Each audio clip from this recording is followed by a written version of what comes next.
So. I thought you were delaying something. Yeah, and besides that.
United States Senate Committee on Foreign Relations will come to order. Thank you for everyone's cooperation. We have a very brief business meeting to move some nominees, and thank you to the minority for their cooperation. We'll start with Ms. Kate Dillon of Maryland to be an Assistant Secretary of State, Education and Cultural Affairs. Is there a motion to send her to the floor with a recommended she be confirmed.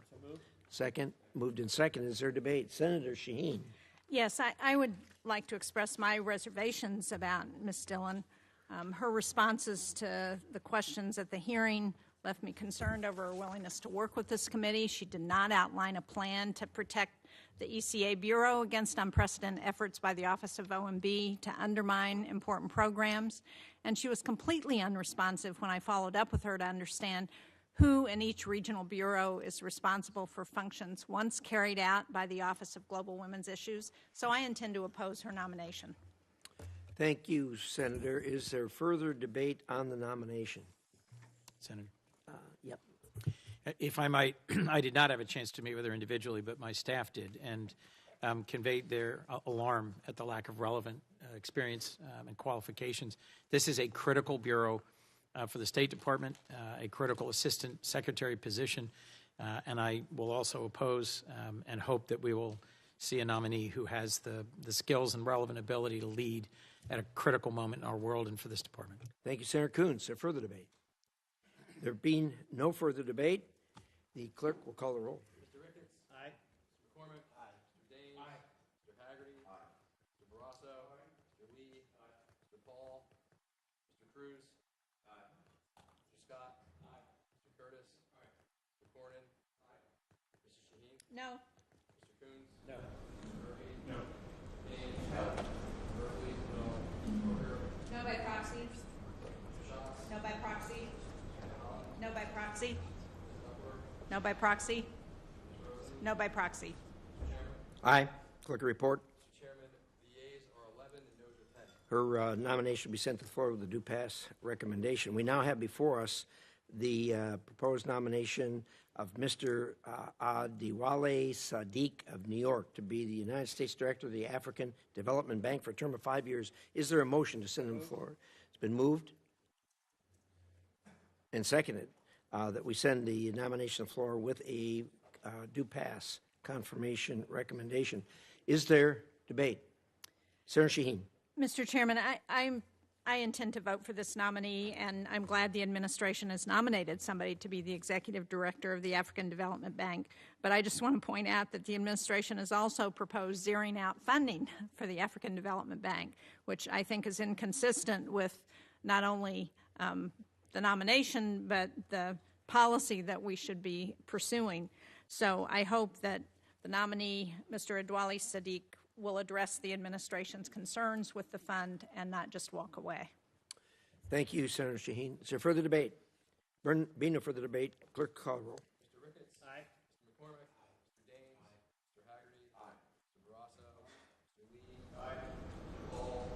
Mr. Cruz? Aye. Mr. Scott? Aye. Mr. Curtis? Aye. Mr. Cornyn? Aye.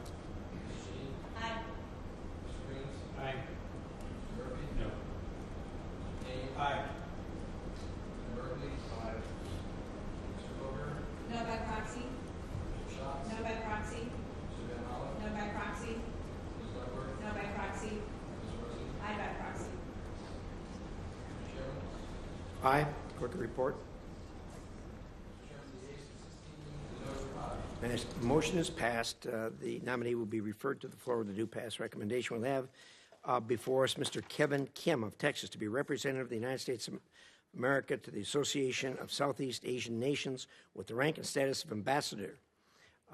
Is there a motion? So moved.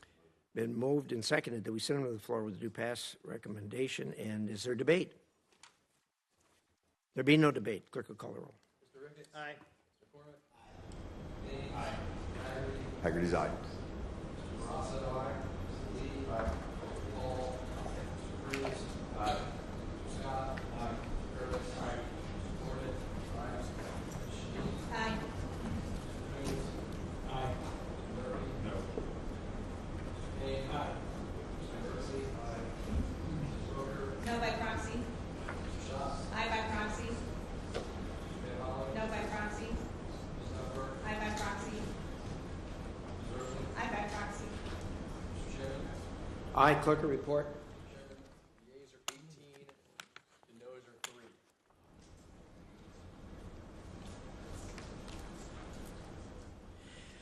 Thank you very much. The motion is passed. The nomination will be sent to the floor with a due pass recommendation. Now, the ranking member and I have negotiated on 3 lists, and they are FSO lists, number 893, PN 893, PN 894, PN 895, consisting of a couple hundred or so people. And we've gone through these. We believe these are, we really want to get these people moved. They're important positions they'd be sent to. So with that, is there a motion to send the 3 lists to the floor with the recommendation that these people be confirmed to their positions? So moved. Second. It has been moved and seconded that these 3 lists be sent to the floor as indicated. Is there debate? Senator Shaheen. Mr. Chairman, I think it's very positive progress that we are finally getting these Foreign Service officer lists, but it has taken way too long. We are a year and a half into this administration. We still have ambassadors in places around the world who we don't even have nominees for, and I think it is well past time this committee receive and approve the Foreign Service Officer promotion list, and I hope we will send a very strong message to the State Department that we expect to see these lists move much more expeditiously in the future. Thank you very much, Senator Shaheen. On the bright side, it isn't often we get to move. we don't often get to move a couple hundred like this, so that is very significant progress. So with that, is there further debate? There being no further debate, the clerk will call the roll. Mr. Ricketts. Aye. Mr. Aye. Dave. Aye. Hagerty. Aye. Mr. Rosso. Aye. Lee. Aye. Paul. Mr. Cruz. Aye. Mr. Scott. Aye. Mr. Curtis. Aye. Mr. Gordon. Aye. Ms. Shaheen. Aye. Mr. Cruz. Aye. Mr. Burke. Aye. Mr. Dane. Aye. Mr. Berkeley. Aye. Mr. Booker. Aye by proxy. Mr. Scott. Aye by proxy. Aye by proxy. Aye by proxy. Aye by proxy. Aye, clerk will report. Please note, we had a unanimous vote to send 200 of these to the floor. Great cooperation and progress. Thank you very much. The nominations will be sent to the floor to move forward with the recommendation that they do pass. Thank you very much. Thank you, everyone. Senator Cruz, I know you've got other things you've got to get to, and others do too. But nonetheless, we have an important hearing this morning, and we want to welcome 2 witnesses this morning to help us out on an issue that all of us, every member of this committee, is interested in, and that is reforming the United Nations and assessing the United States' efforts and priorities. And we welcome Mike Waltz and Jeff Bartos to the committee, and the way we're going to go through this is I'm going to make a few remarks. I'm going to turn it over to the ranking member to make a few remarks. We'll then turn it over to you gentlemen, and I know you have some good information for us. We will then go back and forth on questions between the majority and the minority, and hopefully make some progress here. This is an incredibly important subject that all of us talk about from time to time, and none of us seem to have much ability to do much about it, but on the other hand, you do have a lot to do with it. So both of you, thank you for being here today, and it's almost 7 months to the day that you were both confirmed by the Senate. You've accomplished remarkable and unprecedented reforms across the UN, and I know you plan to do even more this coming year. You have a target-rich environment in front of you. As you know, the United States has historically been the most generous donor to the United Nations. That is an understatement. We have consistently paid 25% at minimum of the UN peacekeeping budget and 22% of the UN regular budget. This doesn't even include our voluntary contributions, which easily reach into the billions over the last few decades. That is a staggering amount of money. Yet this massive, very generous contribution has given the American people very little return on their investment. The UN has become an inefficient and bloated bureaucracy that has departed from its original mandate of maintaining international peace and security to instead focusing on politicized mandates and woke ideology. I'd like to say that was breaking news, but it is not. It has been happening for some time. Worse, many UN agencies have deep-rooted anti-American and anti-Israeli biases and even provide preferential treatment to our adversaries. This is not what the American people signed up for, and it's certainly not what they want to pay for.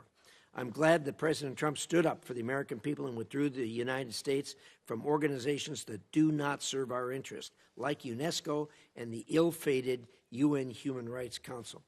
In both of your hearings last year, I told you that I believed you had two of the hardest jobs in trying to reform the UN.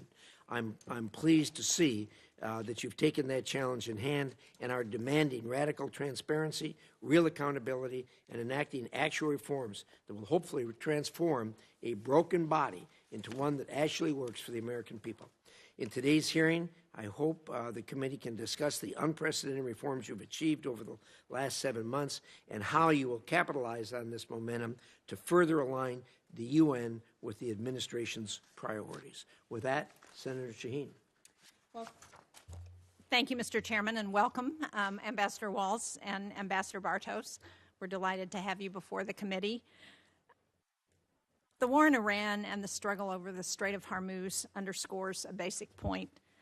American power is strongest when we are exercising it with allies. From World War II through the Cold War, our major successes have come through broad, multilateral coalitions because alliances multiply American power. But unfortunately, instead of working with NATO allies like France, Germany, and the United Kingdom, the administration has been criticizing them for refusing to join the U.S. effort in the Strait of Hormuz. As a result, we are now operating without shared burden, political cover, or international legitimacy. That's reflected in how the United States is voting at the United Nations, both in substance and who we are lining up with. Increasingly, the United States is voting with Russia, China, Belarus, and North Korea. In February, on the 4th anniversary of Russia's full-scale invasion, the United States abstained from a General Assembly resolution reaffirming Ukraine's sovereignty and territorial integrity. That resolution passed 107 to 12, as I'm sure you know, and we were on the side of the 12. More concerning, the United States advanced a proposal to strip out that language, and although that effort failed, it was supported by Russia, Hungary, and Belarus. Just weeks later, the United States opposed a resolution warning that attacks on Ukraine's energy grid threaten nuclear safety. A resolution backed by our allies across Europe, as well as partners like Canada and Australia. However, the United States joined Russia and China in opposing it. And sadly, it's not just limited to Ukraine. The United States is becoming increasingly isolated from our partners in multilateral forums. We're supporting resolutions, but we're not leading outcomes. We vote for UN action, but we are not leading a sustained diplomatic effort to end, for example, the war in Sudan as it enters its 3rd year. We are now voting against resolutions on gender, human rights, development, and climate that have previously passed by consensus. For example, in the recent vote on the annual conclusions of the UN's Commission on the Status of Women, a document that sets out recommendations to protect women's rights and expand economic and political opportunities for women, only the United States, I'm going to say that one more time, only the United States voted against it. That kind of isolation has consequences. We have withdrawn from international organizations and in some cases stopped paying our dues to the United Nations. Congress has made clear on a bipartisan basis that the United States should stay engaged, and our allies are watching whether or not we do. I just returned from a bipartisan delegation to Taiwan, Japan, and South Korea. What we heard consistently is that as the United States pulls back, China is stepping in more aggressively. We see that dynamic at the United Nations. China is now the 2nd largest contributor to the UN budget and the largest troop contributor among the permanent members of the Security Council. Over the past decade, the number of Chinese personnel in the UN system has doubled, while U.S. representation has declined. And Beijing is using this to shape outcomes and to advance its priorities. So I'm not clear about what the strategy is here. I don't understand how alienating our allies, stepping back at the UN, aligning with adversaries on key votes, advances U.S. interests.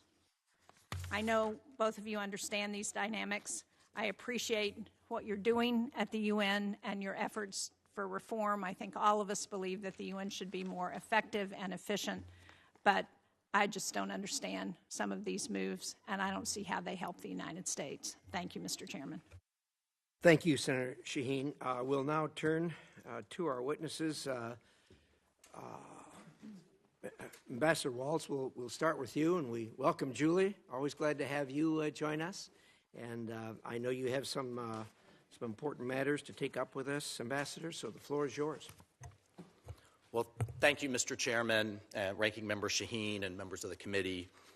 I do appreciate the opportunity to appear before you today. I think we've made a number of real strides in reforming this organization, and I'll just say out the gate, we use this committee's name and you and the ranking member quite a bit as we are driving reform. Your oversight strengthens our hand in New York, and when we are, Ambassador Bartos and I and the team are pressing the UN to spend American dollars wisely, I remind them, the United States Senate, the American people are watching. Last year, Senators, the American people returned President Trump to the White House with a clear mandate to put America first in our foreign policy. That included a hard look at the United Nations and these international organizations. And from the very beginning, Americans measured it by a simple test, that if the United States is going to be the largest funder, the biggest bill payer of their hard-earned money towards the UN must work for American interest. Now, 80 years later, frankly, the UN has drifted. Its budget has quadrupled in terms of assessed and voluntary giving over the last 25 years, yet we have not seen a quadrupling of peace. Wars rage, dictatorships are honored at human rights agencies, the bureaucracy has grown, and the results have lagged. Meanwhile, the UN pushes costly ideological agendas, from its 2030 agenda to by the Secretary General's own admission, failing sustainable development goals, instead of focusing on the basics, instead of focusing on peace and security. So, yes, Americans ask, I think our family members, our constituents ask, is it worth it? Is their money being well spent? Honestly, I wondered the same thing when I first arrived at New York. President Trump's answer was clear when he nominated me for this job. The UN has tremendous potential, but it needs to do its job. It needs to realize that potential. So my charge, our mission's charge, is get the UN back to basics, end conflicts, keep the peace, and deliver life-saving assistance. And to that end, we have had some notable successes. On Gaza, when we came in, war was raging. Dozens of hostages, including Americans, were in those god-awful tunnels being forced to dig their own graves, and aid was still at a standstill. President Trump changed that. He put forward a comprehensive 20-point peace plan. It was celebrated by world leaders, including the Palestinian Authority at Sharm el-Sheikh. And then we brought it to the Security Council and got it endorsed without opposition, 13-0. That framework now does a number of things. It anchors an international stabilization force. It put in place local Palestinian governance. And aid has been moving and exceeding the UN's own standards since that plan was put in place. And now you have a World Bank-managed fund focused on reconstruction, funded largely by regional partners, not by American taxpayers. So I know a number of you have asked kind of what's our approach and model going forward. That is emblematic of the model. American leadership, American diplomacy, but sharing the burden and getting actual results for the people that we represent. We've also applied it in Haiti, building support for a gang suppression force that now the UN's providing the logistics for, cutting the cost for that effort by 3/4. not U.S. troops, international troops restoring order and taking on the gangs. In Sudan, we are pushing for humanitarian corridors. We do think we are close to getting that deal across the finish line. We are pressuring warlords, and we are not handing out blank checks. On Western Sahara, a 50-year-long conflict, we are finally making some progress. I've learned now as a diplomat, I often question what's the point in all of these meetings, but sometimes, as we just saw in Lebanon, as we've seen in Western Sahara, just getting all sides in the room is a victory in and of itself. At the same time, we are closing and downsizing missions that have outlived their purpose. From Lebanon to Iraq to Yemen and Colombia, we have cut roughly $200 million. We've reduced boots on the ground. No more missions sitting around for 30 to 40 years. And an important reform in that regard, led by Ambassador Bartos and his team, we've been paying for decades for these peacekeeping missions. There's 90,000 around the world. If they bring their equipment, they get paid, whether they use it or not. So the incentive was use it as little as possible, incur as little maintenance as possible, and collect the most money. Believe it or not, we had to drive that reform. Now they have to use that equipment. On the humanitarian side, we are using pooled funding to force these agencies to use the same warehouses, the same ships, the same planes, the same back offices. On the development side, we are heavily engaging the private sector. Let's lower barriers to capital, drive foreign investment, and create jobs, not dependency. And we're calling that trade over aid. We are continuing to engage in these key bodies, these international regulatory bodies that set standards like the International Telecommunications Union, the World Intellectual Property Organization, but we're fighting things that will be bad for our industry, like the carbon tax that was almost placed upon all global shipping that would have passed on $1 billion a month. And then finally, Senators, I'll just say, in terms of the UN itself, we drove, and it's through an elaborate and painful committee process that has to be done by consensus. Imagine if everything in the Senate or the Congress had to be done by consensus, all 100 to get anything done. That's the UN system. Not 60, 100. 190 nations joined us in cementing the UN's first budget cut in its history ever. That will save over $500 million in the overall budget and will save our dues over $100 million a year. That will result in nearly 3,000 headquarters bureaucrats being cut. That will result in 25% of peacekeepers around the world, and this is allowing these peacekeeping unit commanders to send underperforming or some that are even accused of sexual exploitation and abuse to send them home and to clean house. And that is just the beginning in terms of reform. Finally, I'll say we still have a ways to go. We know we have work ahead of us. We have 80 years of bloat and growth ahead of us. Case in point, the civil servants in the UN make 117% of what an equivalent American makes. They get a 16% contribution to a pension fund that's over $100 billion under management. They get private school and secondary school paid for. As a former congressman, I couldn't stand before our constituents and say that money is being well spent. So we are looking at pulling back a lot of those excessive benefit packages. Again, we have our work cut out for us, but we have a great team here. Ambassador Bartos has the very unenviable job of doing nothing but reforming the UN, and he has a great team of civil servants and foreign service officers behind him. And with that, I'll conclude and just conclude with the president means it when he says there's so much potential. When we look at some of these conflicts that have sat around for 30, 40, 50 years with peacekeeping forces that cost nearly $1 billion a year, we have to tie them to a political process. Our special envoys in the State Department and our great team there are driving those processes, and then we're hooking those peacekeeping forces and missions to those processes so they can work themselves out of a job, and we can share the burden with like-minded nations. And that finally, as I say to my family members that ask about the UN all the time, we need one place in the world where everybody can come and talk. And I want that to be right here in the United States, not in Brussels or Moscow or Beijing or anywhere else. And with that, I'll conclude, and it's an honor to be with you. Thank you, Ambassador. Well said. Mr. Bartos, I understand you don't have any prepared remarks, but are ready to be grilled by the Committee on Reform, which we are all interested in. And so I'm going to start there. And I think Ambassador Waltz opened up an area I think that's appropriate really to focus on, and that is I've always been a minimalist as far as the UN is concerned. They started with a really, really good idea, a place where everybody could come together and debate.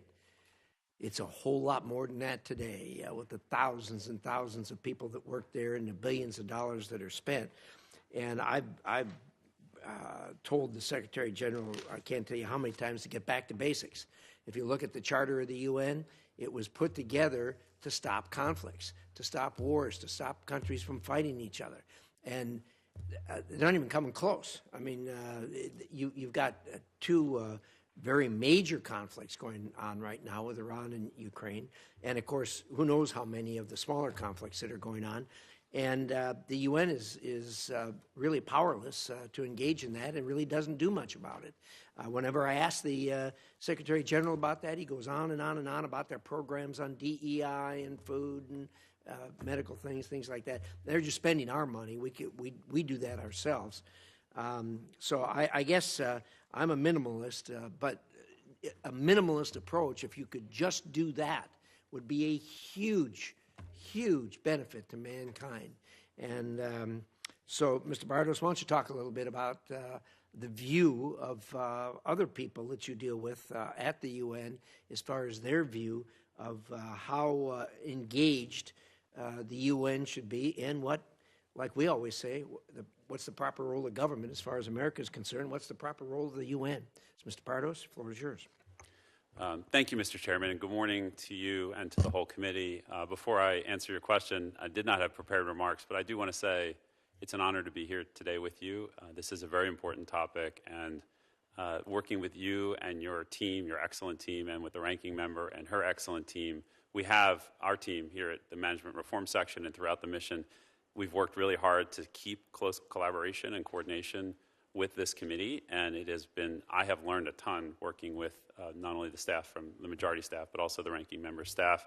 And so your guidance, and as I shared with you yesterday, we use the committee's name and your charge often in our negotiations. Sometimes without permission. Yes, sir.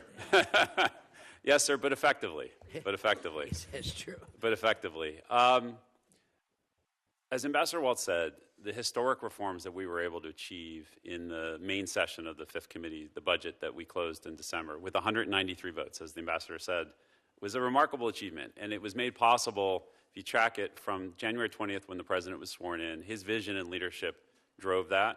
Our outstanding colleagues at the State Department took that reform mantle from noon on January 20th all the way through to today. In September, Ambassador Waltz and Ambassador Laseta and I joined the team right before UNGA. Thank you for confirming us right before UNGA. So we hit the ground quite literally running, not knowing where anything was, but we got a lot done.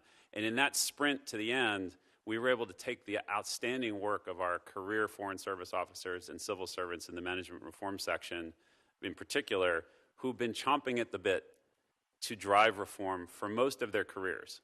And we were able to take that good work, make sure it fit with what we were trying to achieve to execute the President's agenda. And that was why we saw the $570 million budget cut, first time in history of any budget cut, let alone 15%, as Ambassador Waltz said, almost 3,000 posts cut.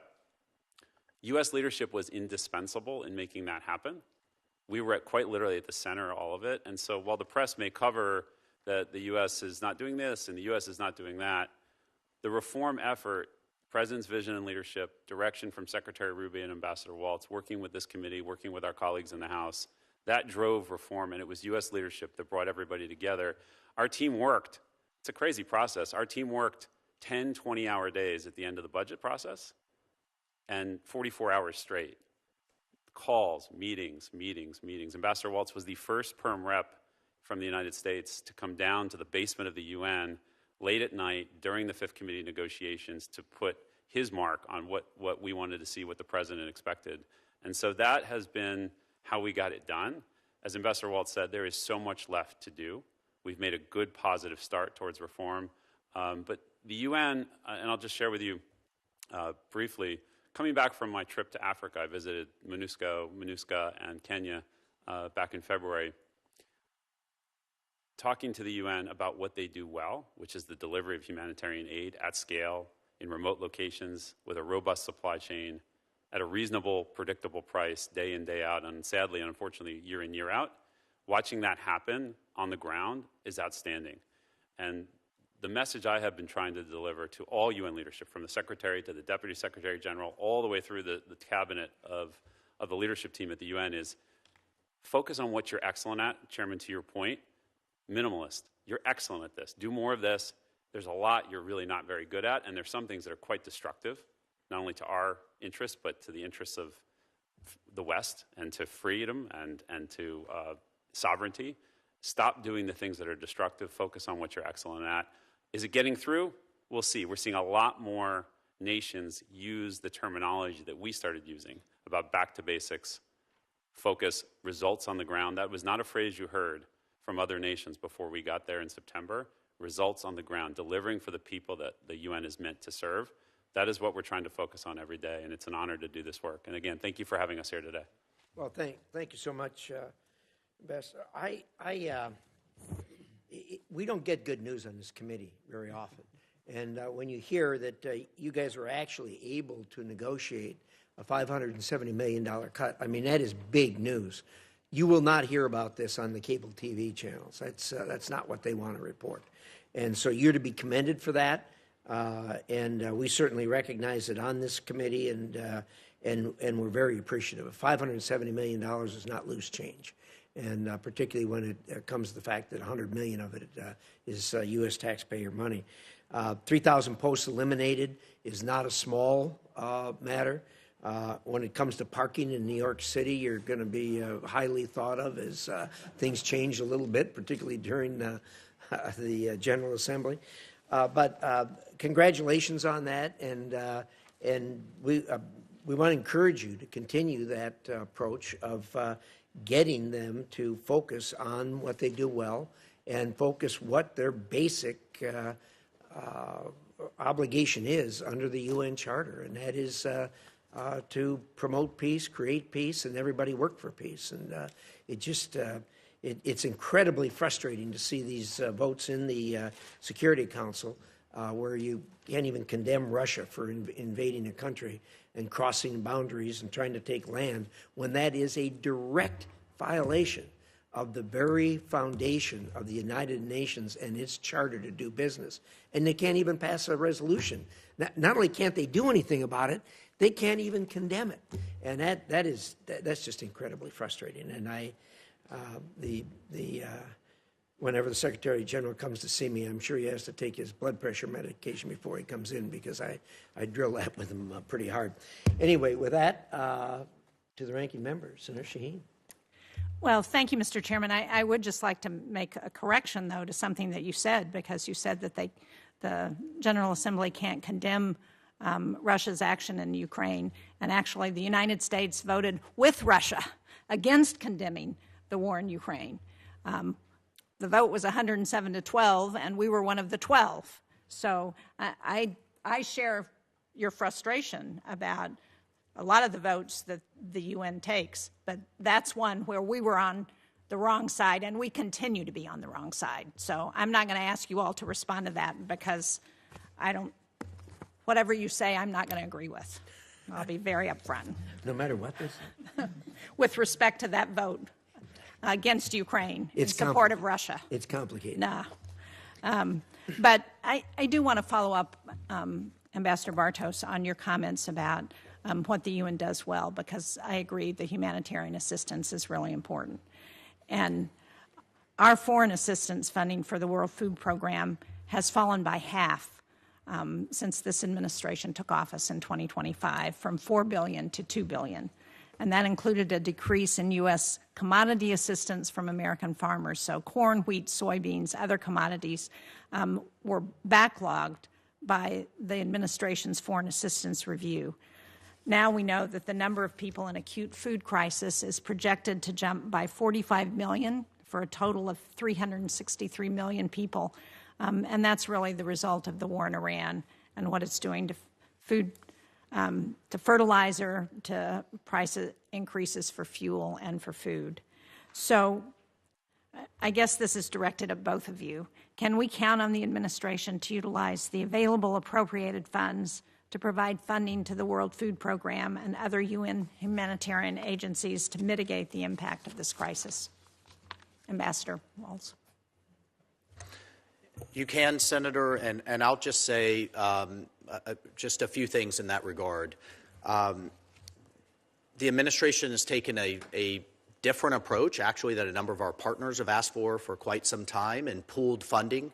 Even though those funds have cut, as have all humanitarian aid budgets around the world, as we all wrestle with our debt. In fact, I think one of the things that's getting lost in the headlines is much of the increase from our European partners and their defense funding has come from their humanitarian and development assistance funding. Well, they've moved one over the other. A lot of consternation over U.S. aid being pulled into the State Department. The United Kingdom did that 7 years ago. Australia did it 5 years ago in order to align and make those dollars more efficient. That's our goal as well. I can't tell you how many times I've pulled up to a little baby ministry in the middle of Africa when I was operational that maybe has 10 people inside, and there's 18 UN cars outside with 18 drivers from 18 different agencies. They are now using pooled vehicle fleets. It's kind of UN Uber, I guess, pooled aviation, pooled human resources. We are really pressing them hard, and we're actually getting a good response. So while it, to the individual agencies, may have been cut, we're putting it with the Office of the Coordinator for Humanitarian Affairs. And, case in point, the first tranche just went out to Sudan for $200 million. I don't know if you had anything you wanted to add. Yeah, I would just add to that, Senator, when I was on the border of Sudan in the northeast part of the Central African Republic a couple months back, had the privilege, but very difficult meetings with Sudanese refugees who had recently fled the atrocities, some of them walking as far as Khartoum to Kar. To a person, when I met with the men and women separately. When I met with the men, most of whom were farmers, their message to me to take back to Washington, to take back to New York was, we're excellent farmers. We have fertile soil. We know how to do this. Please, please help us stop this conflict so we can go home and take care of ourselves.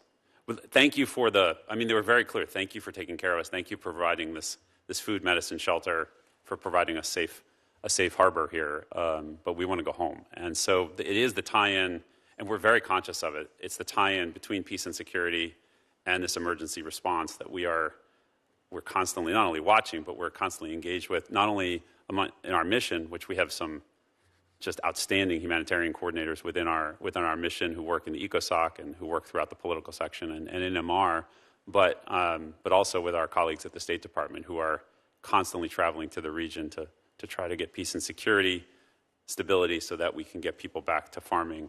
But in the meantime, when I was there, every bag of food I saw had the American flag on it. Every of the RTUF, as it's called, the high calorie for children who were very serious caloric deficit, provided by American companies. So we're highly engaged. I know more importantly, our colleagues at the State Department are highly engaged in making this whole system work.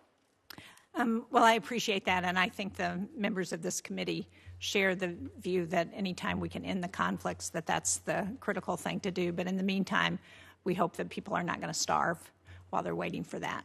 Thank you. Well said. Senator Ricketts. Thank you, Mr. Chairman.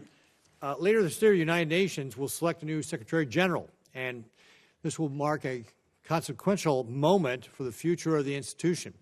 For the United States, as the largest financial contributor, it's an opportunity to demand real reform. We should support leadership that prioritizes accountability, transparency, and confronts anti-Semitism within the UN system and pushes back against adversaries like Communist China. Concerningly, one of the candidates gaining traction for this role is Dr. Michelle Bachelet. Her record raises serious doubts about whether she meets that standard. As High Commissioner for Human Rights, Dr. Bachelet was given a platform to investigate credible reports that Communist China was detaining over 1 million Uyghurs in internment camps, carrying out forced sterilizations, and using coerced labor. Instead of clearly calling out those abuses, she conducted a tightly controlled visit, coordinated with Beijing, and stopped short of labeling these actions genocide. Now, while the report did have serious allegations of mass detention, sexual violence, and forced sterilizations, a diplomat cited by Politico at the time claimed that sections, particularly with regard to the forced sterilizations, were watered down right within hours of the final report being released. She also has promoted the view that abortion is a fundamental human right. These actions reflect a pattern of poor judgment, misplaced priorities, and a failure to uphold the UN's core mission. This disqualifies her from leading the UN. In fact, I recently co-signed a letter to Secretary Rubio urging the United States to use its veto to block her nomination. Ambassador Waltz, based on her record, do you believe Dr. Bachelet would advance meaningful reform at the UN? Thank you for the question, Senator. And I agree with you. This is really and truly a turning point year for the UN in terms of new leadership. It is 2 5-year terms. So we could be looking at the next Secretary General over the next decade. I'm not in a position today to publicly say who we will or we will not support. But I'll tell you, everything that's out there. I asked you, would she? Or that who we will use our veto for. But I could tell you, I share your concerns. And I am sure I'm safe in speaking for the Secretary. He shares your concerns. Just from a broader perspective, the conventional wisdom up in New York is it's never been someone from Latin America, and there's never been a woman, so therefore it must be a Latin American woman. We have taken the position of we just need the best. And this institution desperately needs strong, effective leadership. And I can assure you, reform, reform, reform along the lines of development aid, humanitarian aid, and getting back to basics on peace and security will be at the top of our criteria. Ambassador Bartos and I are conducting those interviews and meetings right now as we speak. But I want to underline, I share your concerns. Okay.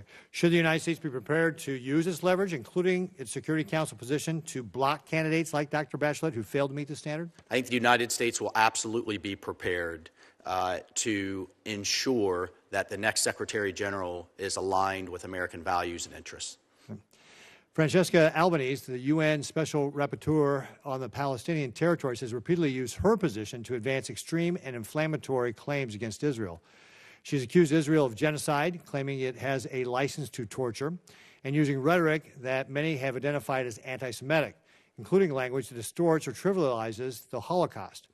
She has also gone beyond rhetoric. She directly targeted American companies, accusing dozens of U.S. firms of complicity in war crimes, calling for investigations and potential prosecution. That is why the United States rightly decided to sanction her. But what is especially concerning is that since this has happened, she has continued to double down. She has continued to accuse Israel of genocide and promote false narratives on the world stage. She is doing so under the banner of the United Nations. At some point, this is about whether the UN is willing to tolerate anti-Semitism and political targeting from within its own system.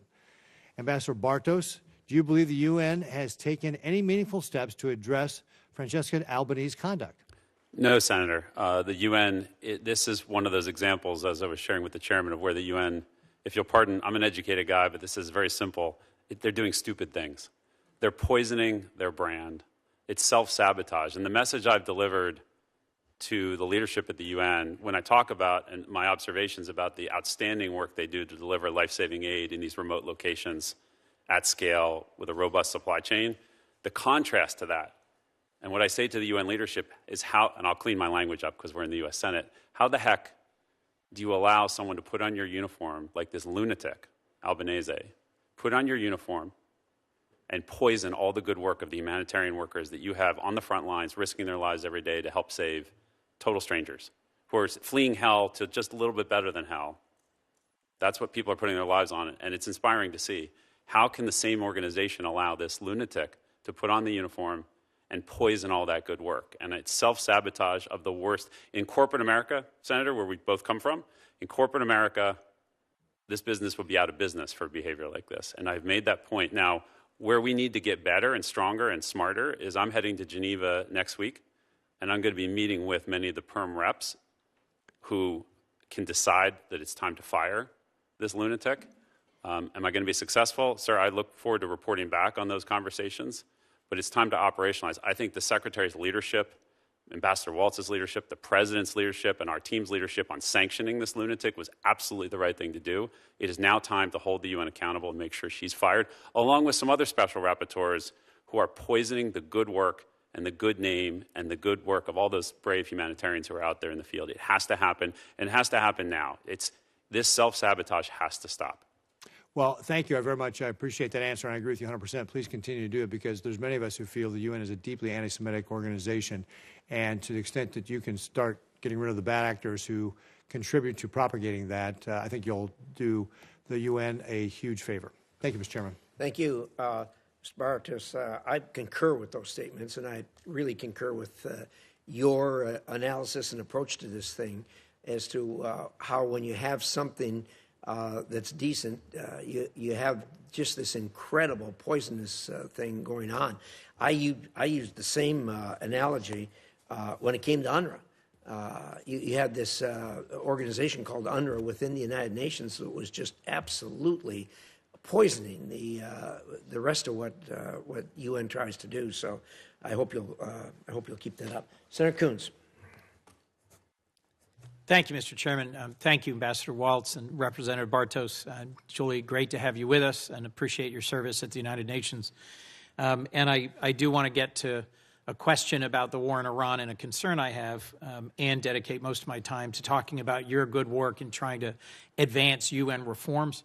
I am encouraged at the outset, Ambassador Waltz and Representative Bartos, to hear you say that you believe the UN is doing good and valuable work. That there's entities like the WIPO and the ITU where we have to participate.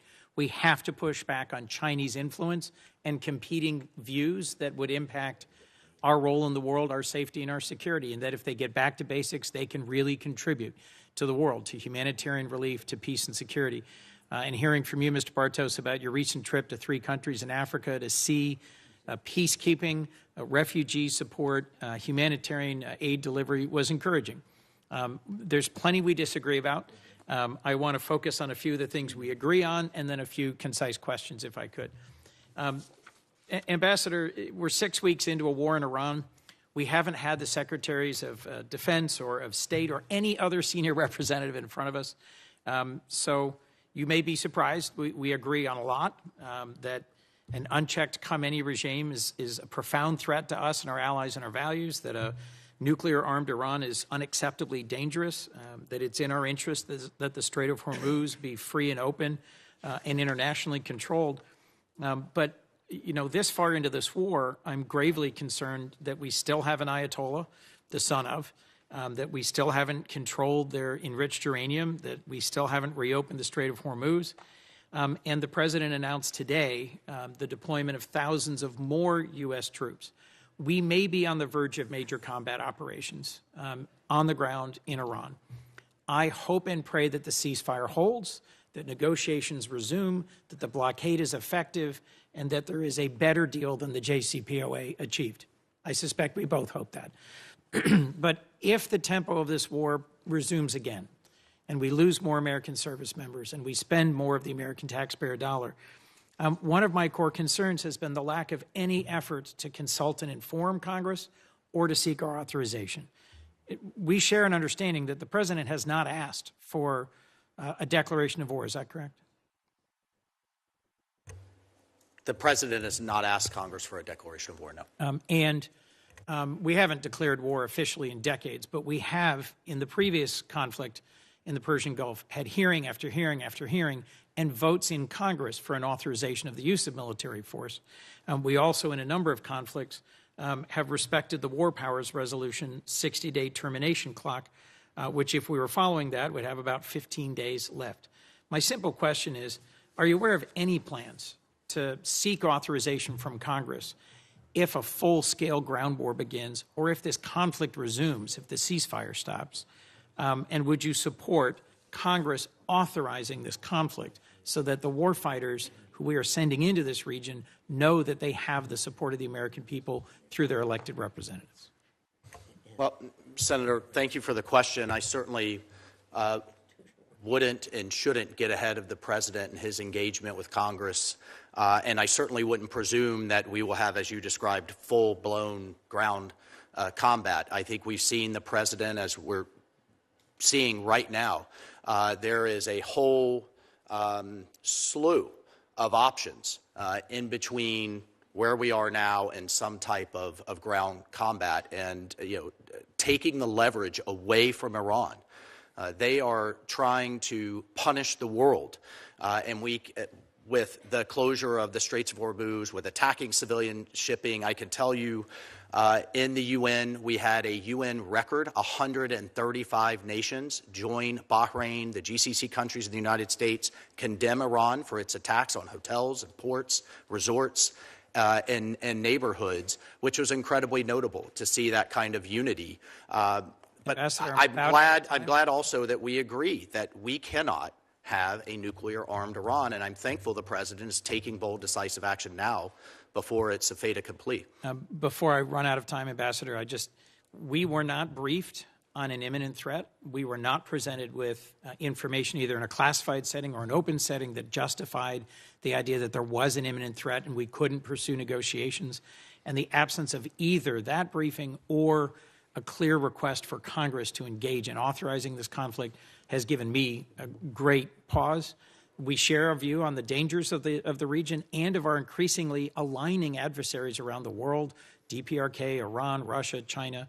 I am hopeful that you will that you'll convey the message back that a prompt briefing on what was the imminent threat that precipitated this conflict and an urgency around requesting authorization.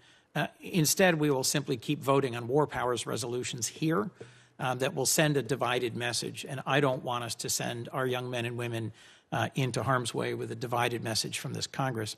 If I could beg 30 seconds, Mr. Chairman, I do just want to say I appreciate that you're making progress in reducing the bloat and the personnel and the overreach and the expenditures at the UN. I do hope you'll also listen to the ranking member's comment up front, which I agree with strongly. We are better off when we are with our allies, when we are voting in the UN and when we are acting in the UN in concert and partnership with the countries that share our values, standing up to those actions and statements that don't, but also partnering with those that do. And so whether it's the conflict in Ukraine and Russia's aggression, where we should be standing much more closely and consistently with our partners and allies, the resolution of the war in Iran, or the urgency of actually deploying and using the humanitarian funding that's been appropriated. I look forward to working with you on making sure that we make the UN the effective and meaningful partnership for peace that it can and should be. Thank you. Thank you, Senator Coons. And it's good to hear your initial statements about the matters regarding Iran that we all agree in, as far as not being able to have a nuclear weapon and that sort of thing. Just so the record is totally clear, it is true that the administration did not go to the 535 members of Congress and indicate the imminent threat, but a number of people were well advised of the imminent threat, particularly those of us who work in this. I have the highest level of classification access and have asked for it repeatedly and have gotten nothing. As do I, and I have that. So thank you so much. The inequality of access to information is at the core of the point I'm trying to make. If you don't inform and brief Democrats and Republicans in the relevant senior roles, I am the senior Democrat on defense appropriations. I should know, and I have not been briefed. Thank you so much, and we'll move from there to Senator Hagerty. Thank you, Mr. Chairman, and I want to thank the gentleman here today for your willingness to serve. I'm very heartened to see such strong leadership at the United Nations, and delighted to have you here today. I'd like to talk with you, Ambassador Waltz, just a bit about our allies and their support of our efforts, particularly our efforts in Iran. And if I think about it, President Trump has been, I think, rather concerned about the response of some of our allies, even allies who serve as permanent members in the UN Security Council. I just wanted to get your thoughts on the dynamics on the UN Security Council, how our allies are working well with us, and what you'd like to see more from our allies. Well, thank you, Senator. And while there's a lot of consternation, I would say, especially focused on our European partners and their positions, which, frankly, I think most Americans find outrageous. We're not asking to commit ground troops. We're not asking to commit other forces. I mean, simple overflight rights, simple use of bases that we have contributed to for many decades. I don't think are unfair asks, and certainly will affect the relationship going forward. But here's the good news, and here's what I absolutely think will is backfiring on Iran for the foreseeable future. Our Gulf allies have never been more united. They've had real issue with each other in Yemen, in Sudan, and in other places.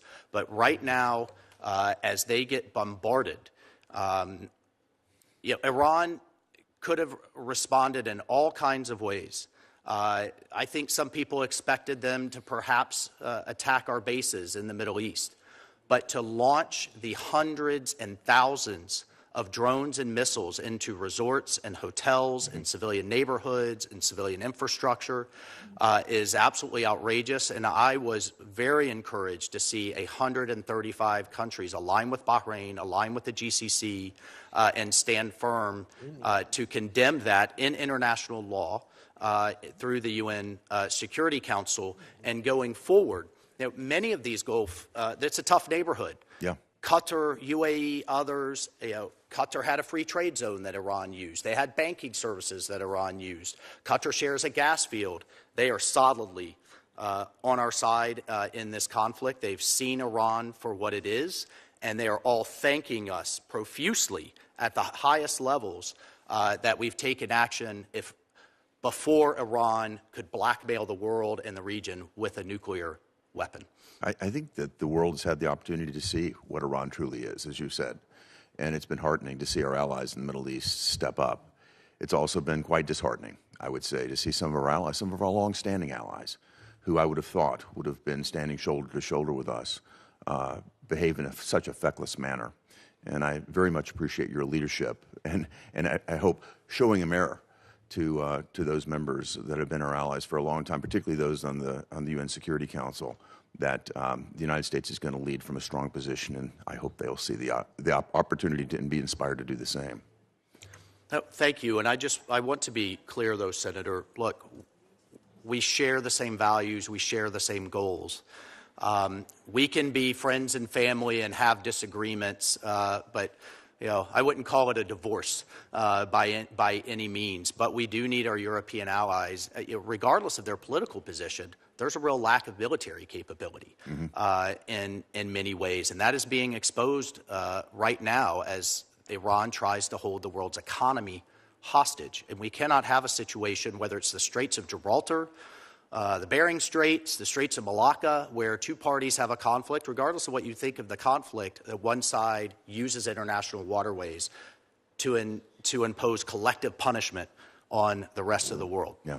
So we are taking strong action in the Security Council, and there's even discussion now, finally, of the UN labeling the IRGC a terrorist organization, which is exactly what it is. I applaud that. I applaud that. Gentlemen, in the short time I have left, I just want to raise one other issue. It's a concern that we all have, and that is the United States is the largest funder of the United Nations. And it's a very simple question. I think we all ask ourselves, how effective is the UN? Are we getting our money's worth? Are we getting an adequate return on our investment? And I'll start with you, Mr. Bartos, and then Ambassador Waltz, if you would comment as well.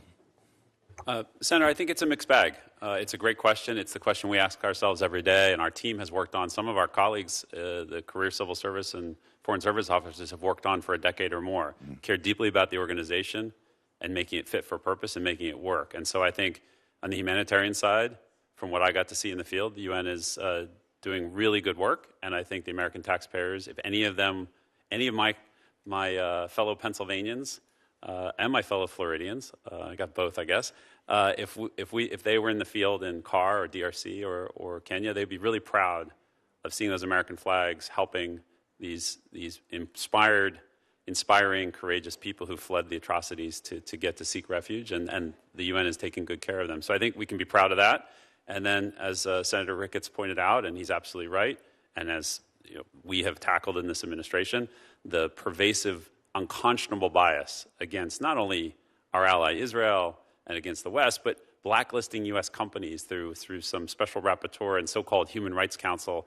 It's unconscionable. It has to stop, and the UN has to stop doing stupid things. And so that we are not getting our money's worth there. And so it's really, on the peace and security, I think it's a mixed bag.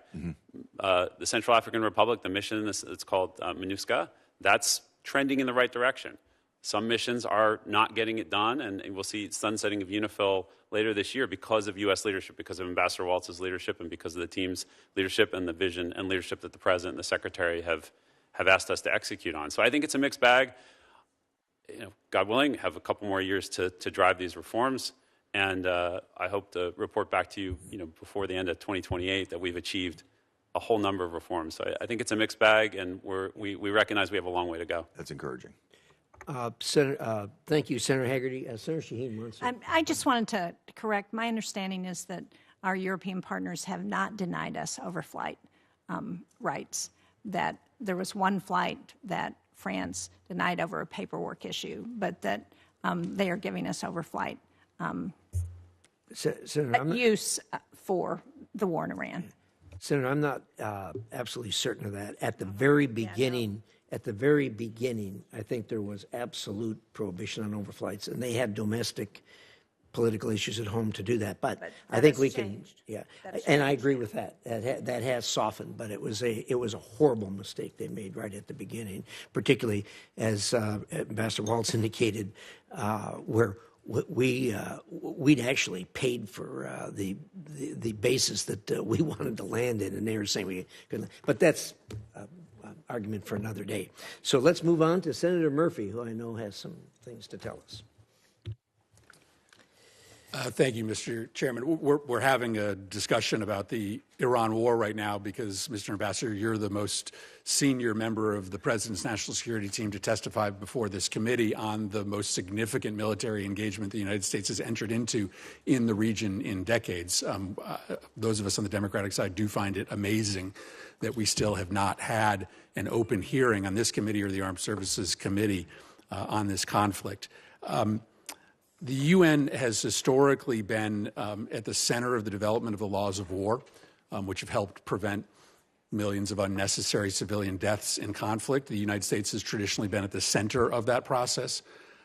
But President Trump has said that if Iran does not comply with his demands, that he will end Iran's civilization with specific threats to target civilian infrastructure. This looks to a lot of us and to the world like a promise by the President of the United States to commit war crimes. I'm sure you don't agree with that assessment, but we have never had a president before threaten to end an entire civilization and double down on that claim if that country does not accede to the demands of the United States. So what does the president mean when he says that if these negotiations don't work out, he will end Iran's civilization? Well, Senator, I think that statement in the broader context, he also talked about attacking infrastructure, bridges, power plants, and we all know Iran has a long history of commingling both civilian and military, of hiding weapons in hospitals and schools, and using what could be just pure civilian infrastructure to also power factories for drones, for missiles, and the IRGC controls nearly 50% of the economy. I think it looks like, frankly, well, look, what does it mean to end? I guess what does it mean? What does it mean to end a civilization? But I think we have to look at the fact that you have a regime that literally chants death to America for the last 47 years and has acted on it, has killed thousands of Americans, has slaughtered its own people. Do you know how many machine gun bullets does it take over the course of a week to kill 40,000 of its own people? Right, but does that merit a threat to I think it's civilization? Senator, it was some tough talk. And what are the results? What are the results? Was we had the highest level engagement in the history of the Iranian regime with the vice president and speaker of the parliament less than a week later. We had a ceasefire 48 hours later. They clearly got the message, and they clearly came back to the table. And I guess it's an open question as to whether we should try to pursue our aims by threatening another nation with mass civilian casualty. I don't know that that's something that we should celebrate, that we are able to cow nations to our demands by threatening to kill civilians. As a former military member, and I'm safe in speaking for our military, they take every precaution possible to avoid civilian casualties. But this regime responded, and again, if we focus on the results over the rhetoric, they came to the table, they got the message, they put the ceasefire in place, they haven't honored it with the Straits of Hormuz, and now we have talks ongoing. Let me ask you about the Strait, because obviously that is what is impacting our constituents in a significant way. Did the administration anticipate that Iran would close the Strait, or was that a surprise? Oh, I can tell you, having formerly worked in the Pentagon and been in the military for 27 years, and the committees I sat on in Congress, that has been war-gamed over and over and over again by CENTCOM. And as you know, the CENTCOM commander was the former 5th Fleet commander out of Bahrain. So it was anticipated. Well, it was anticipated, to my knowledge. Again, I'm sitting, up at the UN, absolutely. But at the same time, the measures they took to sink nearly 24 mine layers, to go after those land-based missiles that they are using, to go after the drone, not just the drones, but the manufacturing capability, was to drastically reduce that threat, which is why I think you've seen now dozens of ships moving over the last few days. And dozens of ships moving compared to hundreds of ships normally. Well, sure. I mean, Iran, in violation of international law, declared now the Straits of Hormuz its own waters. It's essentially punishing the entire world, and I think the president should be applauded for flipping the script, because now their ships can't move. Lastly, just one clarification on another war goal. Is it a goal of the war to enact regime change? And if so, have you accomplished that goal? The president has referred to the regime having changed and that being a successful byproduct of the war. Senator, I think the president's made his goals quite clear from a military standpoint. The vice president made it clear in Islamabad: open the sea lanes, no nuclear program, end its decades of support for terrorism, and have a negotiated arrangement that's verifiable and enforceable. So not regime change. Well, if the regime ends up changing in some fashion or form, I'll tell you what, the regime's got to change its behavior. It's unacceptable, and we cannot let it have a nuclear weapon. Okay, thank you, Mr. Chairman. Thank you. Senator Lee. Thanks so much to both of you for being here, and thanks for all you do on behalf of our country. With respect to both of you, I just want to begin by thanking you for your tireless work to improve things within the UN, and especially to advance American interests at the UN. I can't imagine, actually I can imagine, but I can only imagine how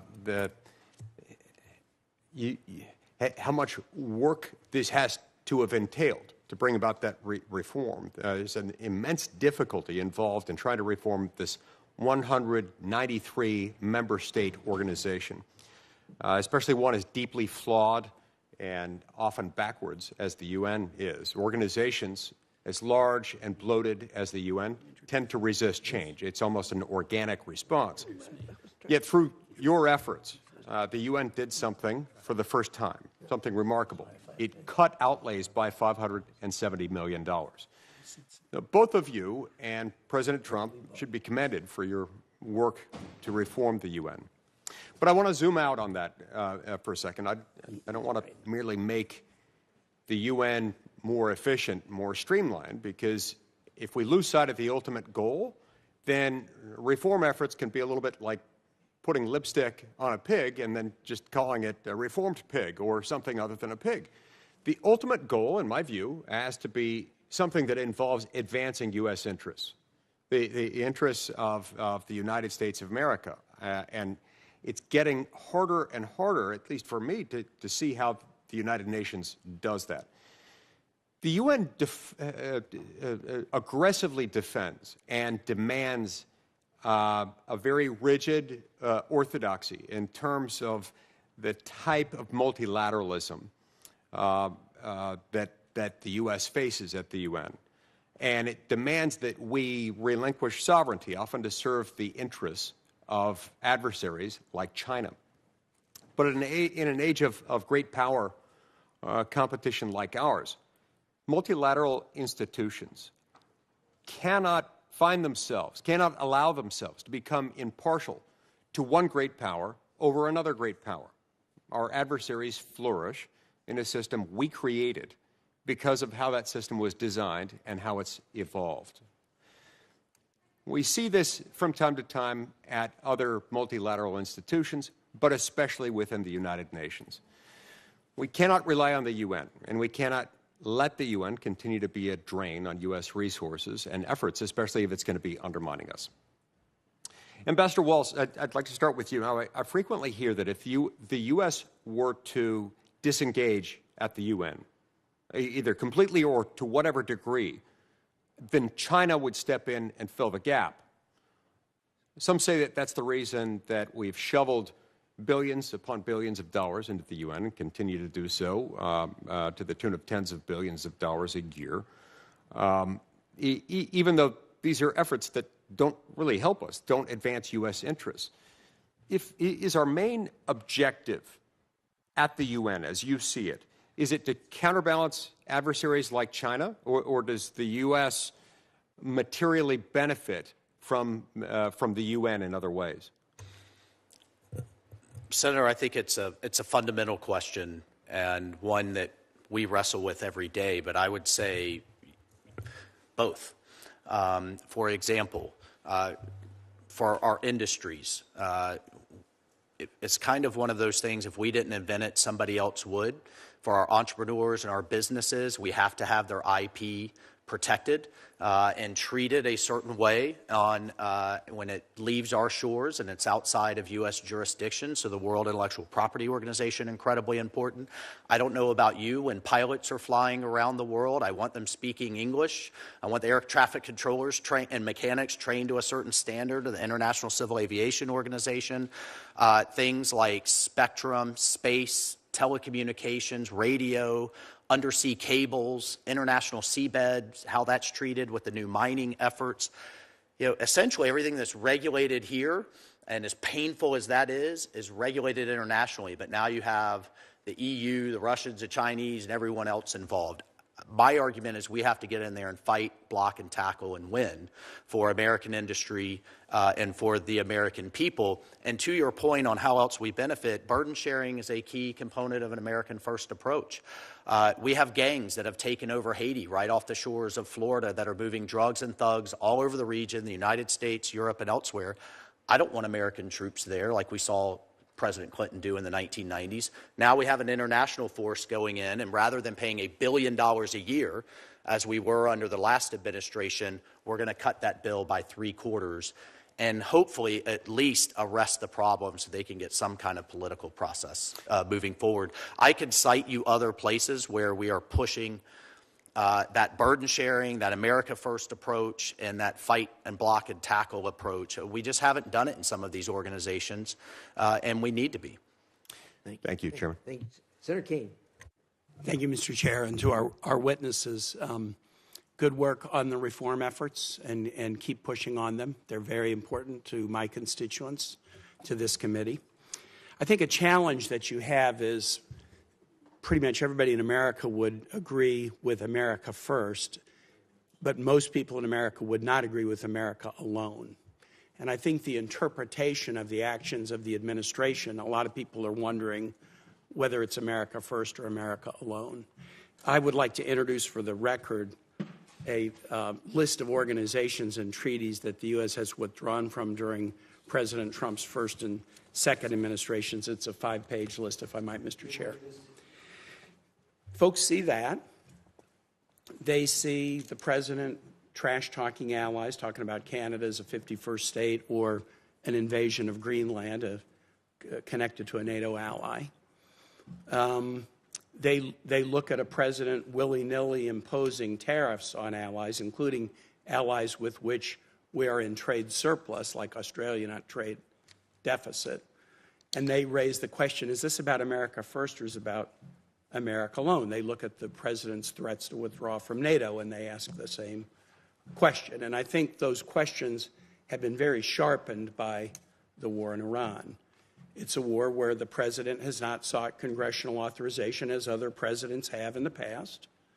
It's a war where the president did not consult in advance with allies whose economies are being significantly affected by the war.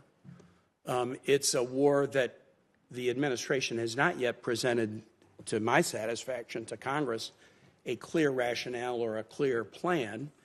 And the information that has been presented thus far has only been presented and classified so that we're not able to share fully with our constituents, even those who have kids deployed in the theater of war, what we know about it. We're still awaiting the first sets of public hearings. And Mr. Secretary, it is unfair for you to be the first, kind of principal before us, because these are questions that aren't completely in your remit, and I get that. But the issue of this war has really sharpened this question of, is the administration pursuing an America first policy or an America alone policy? As you know, the war has cost 13 service members their lives. Hundreds have been injured. Innocent civilians have been killed, which is always the case, even under the best of circumstances. It's sad that you can't avoid that. And the economic consequences to the United States are sharp. My constituents are paying $1 more for a gallon of gas than they were on February 27th. Virginians buy 8 million gallons of gas a day. That's $8 million coming out of Virginians' pockets every day, and this is spread throughout the country and throughout the world. We're reading news about allies like Australia and how they're really suffering because they import oil and what that escalating oil cost since February 27 has done to them. Do we care about allies, or are we pursuing an America alone strategy? Now, to the Honorable Waltz, representative, not ambassador, you have an ambassador's rank.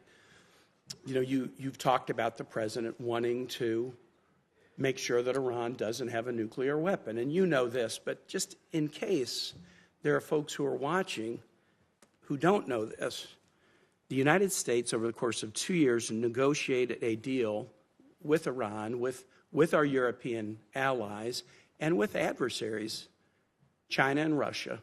And the first page of that agreement said as following: Iran reaffirms that under no circumstances will Iran ever seek, develop, or acquire any nuclear weapons. That was a forever promise. There were some aspects of the deal that were 10-year promises or 15-year promises. There were 2 forever promises. One was accession to the additional protocol requiring intrusive inspections by the IAEA, and the second one was this forever promise, that Iran would never seek to acquire or develop nuclear weapons. And Iran abided by that until the United States, under President Trump's leadership, tore up the deal unilaterally. Our allies said it was working. The International Atomic Energy Agency said it was working. President Trump's first secretaries of defense and state, Mattis and Tillerson, urged him to stay in the deal, that it was working. The president tore it up. And what I find tragic is we have service members now losing their lives because the United States destroyed a diplomatic deal. When you make diplomacy impossible, you make war inevitable. So I'm just going to ask this one question. At what point should the deep public unpopularity of a war be a factor that the nation's civilian decision makers need to take into account to decide whether to continue it or not? Senator, there's a lot in that question, and I'll tell you, one, NATO is far better because of the tough love it has received from this president and from this administration. We've gone from 7 to 30 to 30 to 30. I don't disagree. In the last 10 years. President Trump, we are going to make invasion helped NATO get stronger, but President Trump it might be some mean tweets, it might be some tough love, but they've gotten the message, and we now have every NATO ally meeting the minimum. And then, if you had said 10 years ago they would be going to 5%, that's good. You would have been laughed out of the room. On the international organizations, yes, it's 66, but it's out of 400. We have never taken a comprehensive review of where is all this money going and what are we getting for it. And when we have organizations like the Pan American Institute of Geography or the Permanent Forum on the People of African Descent or the International Cotton Advisory Committee, I think we ask those tough questions, and I want to direct those dollars that we've pulled out of or into those women, human rights, or Latin American into those organizations that are directly affecting our businesses. And then finally on Iran, I just looked at 2 polls this morning. 70%, and this is according to a widely used pollster. 74% agree that Iran can never have a nuclear weapon, and they have shown their true colors. Rasmussen has it at 54% that says they can never have a nuclear weapon. We had controlled it diplomatically. But why do we need to risk American service lives because we tore up a diplomatic deal? It's madness. That diplomatic deal, Senator, would have had Iran flush with cash, its terrorist proxies flush with cash. The missile components already expired. The enrichment components expired last year. The deal did not forbid us from going after any of those activities. But this is incredibly important because the IAEA went to its board of governors and for the first time in decades said Iran was absolutely not in compliance. There is no need after the U.S. tore up the deal. There's no need to enrich to 60%. No country in the world has 60% enriched and uranium. They wouldn't have had we not tore up the deal. They did not do that until we tore up the deal. We shouldn't have torn up a diplomatic deal. They were cheating, but, Senator, they were cheating on the deal before the deal. That was exposed in 2018. You were only allowed to see certain sites with a month's advance notice, and they had a whole slew of hidden military sites that not only are allies, but the IAEA exposed. They were absolutely Senator Kane, I've been really generous you have time, and we've had this debate here a number of times. Obviously, we haven't resolved the debate, but appreciate that. And we're off subject, so I'd like to stay on the reform subject. But thank you for those remarks. Senator Scott. Thank you, Chairman. Today's hearing on reforming the United Nations could not come at a more important moment. Across America, families are asking whether their tax dollars are working for them or against them. As Secretary Rubio said, with every dime we spend, we must ask, does this make America safer, stronger, and more prosperous? And we need to be able to look our constituents in the eye and say absolutely yes. Today I'm introducing 2 bills to do that. The first is the Stop Support for UNRWA Act of 2026. For decades, UNRWA has operated as a permanent refugee bureaucracy. But since October 7th terrorist attacks, evidence has clearly shown that UNRWA employees actively supported Hamas, have promoted anti-Semitic and extremist content in schools, and have even participated in atrocities against Israeli civilians. This bill will make permanent what has rightly been U.S. policy since October 7th, an end of all funding to UNRWA, as well as any entities related to it or any that may come after it. This bill will revoke the privileges and immunities that UNRWA officials currently hold under the International Organizations Immunities Act, so those who support terrorism can be held directly accountable in our courts rather than shielded by diplomatic status. More broadly, this bill ensures that U.S. taxpayers will never again be forced to sponsor UN bodies chaired by governments that the State Department itself identifies as repeatedly supporting terrorism. The American people should not have to hand over their hard-earned money to support organizations that funnel their resources to state sponsors of terror. The second bill I am introducing today is the IGO Anti-Boycott Act. In the 1970s, Congress acted to stop the Arab League's attempt to economically isolate Israel. They passed laws which made it clear to American companies that they would face financial consequences if they participated in this boycott, and it worked. Today, however, the same campaign of economic pressure now works through international bodies. UN agencies, and other IGOs that compile blacklists of Israeli companies and seek to delegitimize Israeli economically. The principle is simple and vital. We in Congress can never let the whim of an international body override the security and prosperity of the American people. America's sovereignty means we will decide who we support, whom we trade with, and whom we defend. My bills affirm that our commitment to our allies will never be subordinated to the agendas of unaccountable international organizations.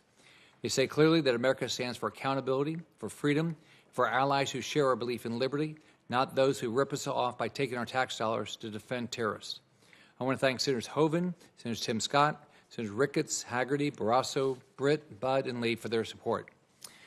So, Representative Waltz, I want to invite you to share any thoughts you have on these bills and on the broader question of how the United States can ensure its contributions to international organizations advance, not erode, our values. Thank you, Senator Scott, and I, for one, certainly appreciate your leadership on this. Obviously, we'll have to look carefully at the text of it, but I certainly support it in concept. The President, one of the first things he did coming out the gate was put an executive order in place of no funding to UNRWA. Congress has voted for years, unfortunately off and on, to not fund UNRWA, and I hope, pending a hard look at it, that your bill moves through the Senate. As Secretary Rubio has said, UNRWA has been completely infiltrated by Hamas and has to go. The good news is, with the National Committee for the Administration of Gaza, which sits under the Board of Peace, instituted and established through the UN Security Council, they will start taking on those functions of both aid delivery, public services, and the most important, education. We're working with a number of our Gulf Arab partners and Muslim-majority nations on education reform, curricular reform, so we don't have that next generation of Gazans, of Palestinians getting absolutely radicalized and pushed towards violence, with Hamas's stated goal of eliminating Israel as a nation and the Jewish people. So what are you most proud of that you've gotten accomplished since you've been there? Well, I'll tell you, getting the President's 20-point peace plan stamped into international law, seeing the entire world, including many of our European partners, stand with him, celebrate the plan in Sharm el-Sheikh, then getting that through the Council 13-0. As I told the Council members, you had two choices. You have Hamas continuing to rule Gaza, you had the IDF in terms of occupation of Gaza, or let's work together and try this new path. And I have to tell you, too, seeing those hostages come out, having their families come and visit Jeff and I and hug us when they never thought, I don't think anybody thought we'd see every single living and deceased hostage come out of those tunnels. It was, and I think the President, his team, Special Envoys Witkoff, Jared Kushner, the Secretary, deserve enormous credit from history for saving those lives. There is not a single hostage in those tunnels for the first time in a decade, and that's something that I would hope we could all celebrate. All right. Thank both of you for your hard work. Thank you, Senator. Senator Van Hollen. Thank you, Mr. Chairman. Welcome, both of you. Mr. Ambassador, your response to the Senator with respect to UNRWA is completely inconsistent with U.S. intelligence community reports. So I would urge you to review those reports. I know that sometimes some in this administration don't pay attention to them, but I would urge you to do that. We can agree that the UN would benefit from reform. I hope you will also agree that we should work collectively to uphold international law, including international humanitarian law and the Geneva Convention, all of which the United States helped shape in the aftermath of World War II. Would you agree with me on that? Absolutely, Senator, of course. Good. Now, we need to enforce that, and when you were a member of the House, you said that President Biden needed to make clear that, quote, Putin is an absolute war criminal, unquote. Do you stand by your statement that Putin was an absolute war criminal? I'll tell you, Senator, statements I made as a member of Congress very different than what I make now as an ambassador to the UN, working for President Trump and representing the United States. So are you retracting? So I support President Trump in everything he is doing in trying to end this awful conflict. I just find it very interesting, Mr. Ambassador, that you called upon the former President Biden in no uncertain terms to condemn Putin as a war criminal, and you won't call upon President Trump to do the same thing. As you know, he has refused to do what you called upon President Biden to do. Let me move on. As you know, Senator, it's quite difficult to mediate the end of the war if you take such maximalist approaches. And now being a diplomat and a mediator and fulfilling his goals, working for him and his agenda, is very different than when you're elected a senator or a congressman. It's interesting, though. I have to say, Mr. Ambassador, it was a simple question. I guess you're not asking this president to do what you asked the last president to do. Would you agree that we should enforce that there be consequences for war crimes? And let me ask you a different way. Would you agree it would be a violation of international law to blow up a bunch of civilian infrastructure in Iran because Iran did not agree to open the Strait of Hormuz? That would be a violation of international humanitarian law if we actually did that. Actually, that is incorrect. We have a long history. We could look at video after video of the bridges that we bombed in World War II and Vietnam and conflict after conflict, power plants in Serbia under the Clinton Mr. Ambassador, this was not my question. This is particularly a regime my question was, that has dual use. I'm going to have military with civilian uses. Mr. Ambassador, that was not my question.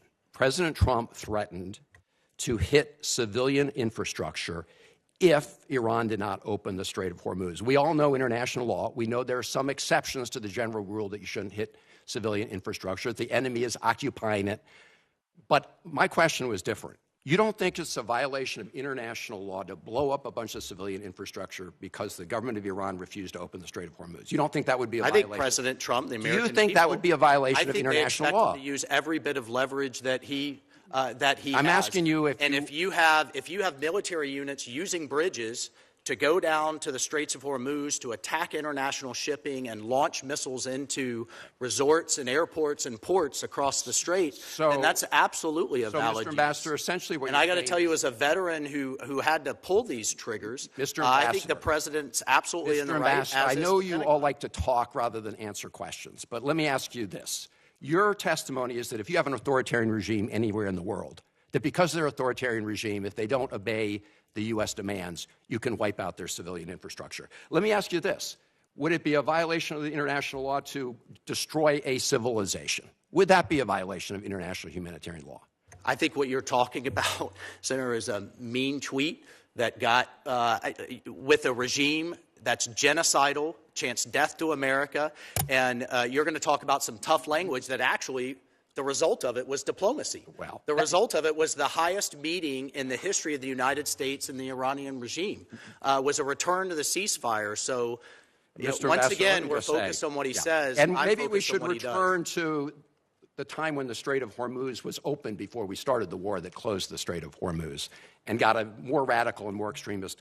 One could only imagine what they would do with a nuclear weapon. Let me just ask you this. I'm going to submit some questions for the record on Sudan, but I do have one simple question. Did you see that Secretary Rubio had confirmed in earlier testimony that the RSF was committing genocide in Sudan?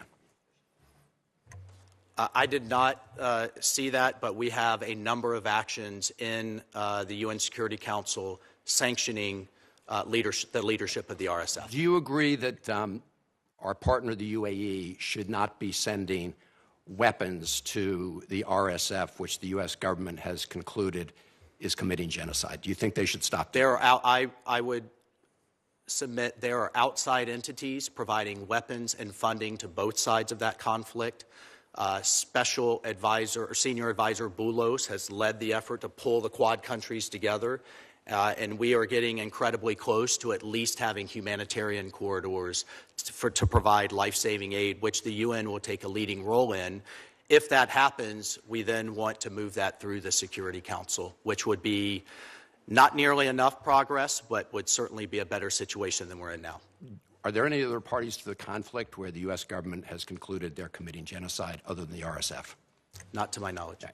So I would think that given those facts as established by our own government, that we should get the UAE to stop sending weapons to the RSF. Would you agree?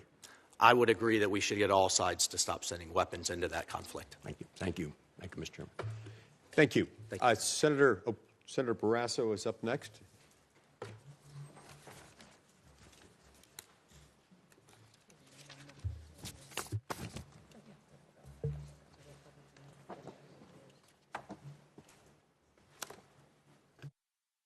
Thank you, Mr. Chairman. Ambassador Waltz, great to see you again. Great to see you again, Mr. Morton. Thank you, I sir. want to talk about something that's going on. About a week ago, the UN's Economic and Social Council held elections. They elected some of the world's most notorious human rights abusers to roles on the committees that are charged with protecting human rights and civil society. The Islamic Republic of Iran, the world's leading state sponsor of terrorism, is now going to help shape policy on women's rights and counterterrorism, and that's what we saw happen a week ago. China, Cuba, Nicaragua is going to decide which human rights groups receive accreditation at the United Nations. And the United States, you're the only member to object.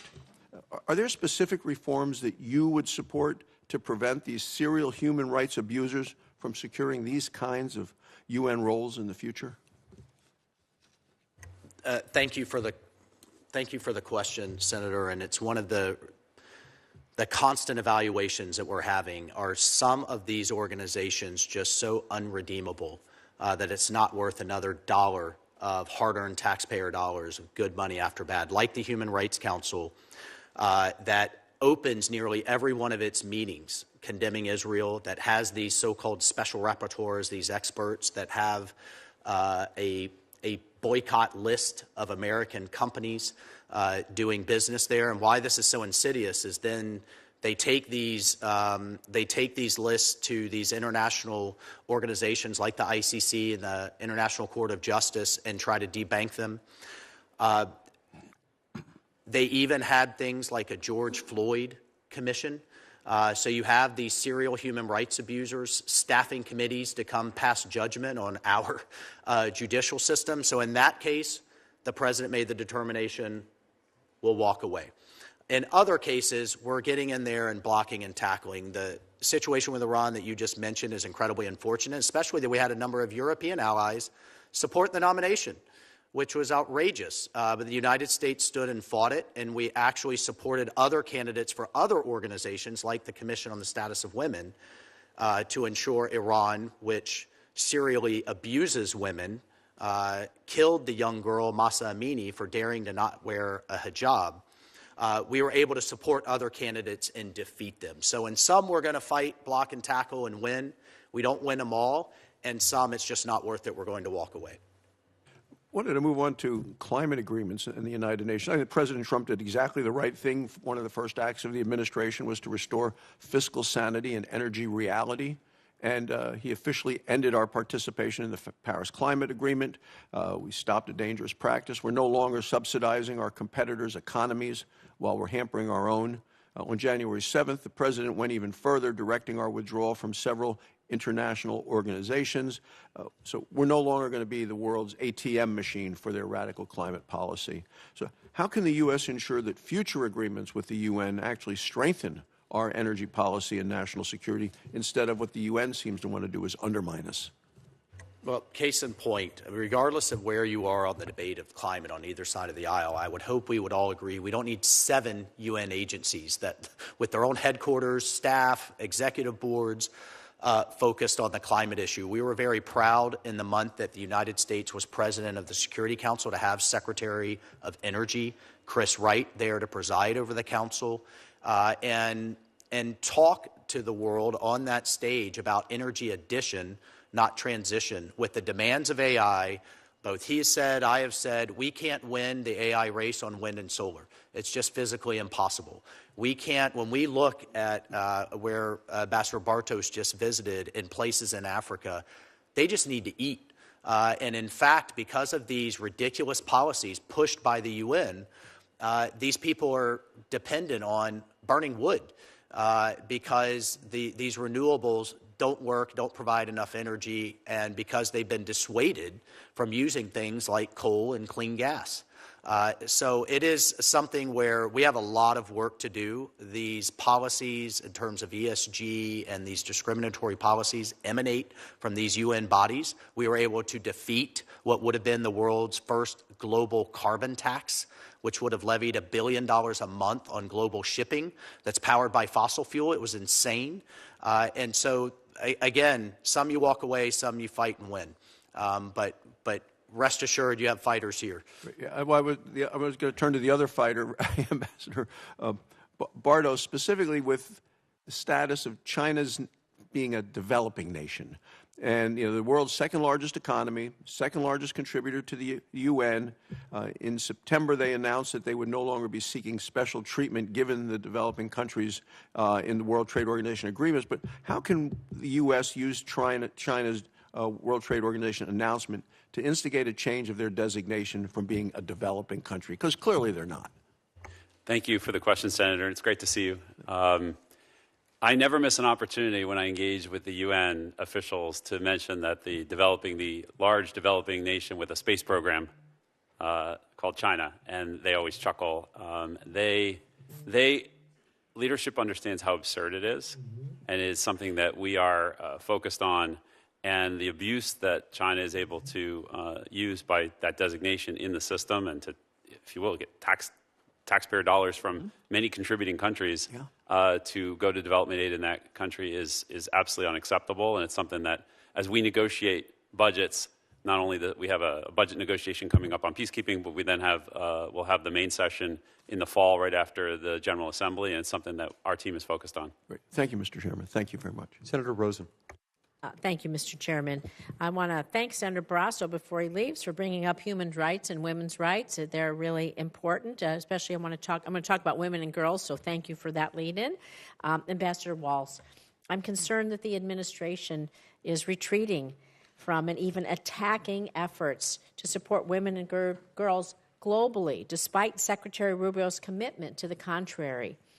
The U.S. has withdrawn the only UN agency strictly focused on women and women's health issues, UN Women and the UN Population Fund, as well as the UN Secretary General's Office of Sexual Violence in Conflict, sexual violence against women in conflict.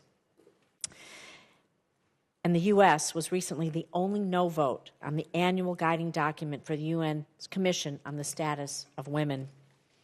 So, Ambassador Waltz, how and where is the administration carrying out support for women and girls globally, as they are often victimized in conflict and through just other governmental factors in their country, and they're really suffering? Senator, thank you for the question. I would say two things. One, as a Green Beret, I served all over the world, and I have seen over and over again in societies where women thrive, in business and politics and civil society, from the village level to the municipal level to the national level, that is a better society for it, and you have far less extremism because of it. The famous words of Nobel Peace Prize laureate Malala Yousafzai, the thing the extremists fear the most is a girl with a book. So, and I was a co-chair of the Women's Peace and Security Caucus in the House. The second point is I would not conflate, to the extent we can, funding to an organization compared to importance of the issue. Secretary Rubio is committed to it. I'm committed to it for the reasons that I just laid out for you. But as we look through these organizations, many of them are duplicative, many of them were symbolic, many of them weren't really delivering the results that I think American people would expect. So despite some of the titles, where we are supporting is our funding that I talked about earlier in UNICEF, in World Food Program, in International Organization for Migration that do support women and girls in crisis situations. Really important. Perhaps we could meet offline. I just met with UNICEF. They have a lot of issues. They're really trying to uplift children and take care of children, some of these other programs. And so maybe we could talk about some of these programs. I've met with their leadership as well. And just of note, we had the First Lady as the first Lady ever to preside over the Security Security Council, And talking that's about great, but AI and education. I have limited what time, have so you. let me get Sure. to my 2 minutes because I see Senator Cruz over there. And I do agree with you that when women lead, we do have less extremism, and that is a good way that we fight terrorism. It really is counterterrorism to support women and children. But the administration has also vastly expanded the global gag rule to include not just reproductive health, but also gender-based and LGBT policies and programs that apply to multinational corporations or organizations, for the first time. And it's likely, again, to have a huge impact on women and girls and other vulnerable communities. So are you telling impacted organizations about the policy? What's the status for waivers for international organizations so they can continue their work with non-U.S. funds? And I'll just say very quickly, and I'm happy to hand it over to Ambassador Bartos. We are engaging on the implementation as we speak. Our chief legal advisor for the State Department was just up in New York. The Undersecretary for Foreign Assistance is heading to Geneva to sit down with these agencies on the implementation. It is go forward, not existing awards, not existing grants, but as we implement new grants together. The lawyers are working through effective implementation. But I can tell you we are committed to getting life-saving aid to people in need and also to reform development aid so it's creating jobs and not dependency. thank you. Did you want to add something to that? Well, it's a great question, Senator, and it's something I can just report to you, and it's good to see you, that our team up in New York, I've personally met with the legal counselor over at the UN, and the Undersecretary General is in charge of the budget, working very closely with our colleagues at the State Department. We have taken a whole-of-mission approach and working very collaboratively with the State Department to not only address this issue, to make sure that we are a very effective, the word they use up in New York, the interlocutor. I'd never heard that word before I got to New York, but that's the word they use, effective interlocutor, to make sure that these concerns are heard and that we're finding solutions as we roll out the program. And I think we do have to remember, as we fight terrorism around the world, so as a co-chair of the counterterrorism subcommittee here, it is important that we look at marginalized communities, how they're being attacked, how they're being used as pawns oftentimes, and how they may be subject to the will of our adversaries in order just for their survival or for their family's survival. This lets places like China and our adversaries to have maybe more influence. So protecting these vulnerable communities, protecting women, protecting children, this is a way, to your point, to stop the terrorism or China or other folks from getting into communities and working against America's best interest. And so there is a diplomatic mission there to protect those human rights. Thank you, Mr. Chairman. Senator Cruz. Thank you, Mr. Chairman. Ambassador Waltz, a few minutes ago, Senator Van Hollen was berating you about the military conflict in Iran and was asserting that the president's threat to attack civilian power plants was a war crime.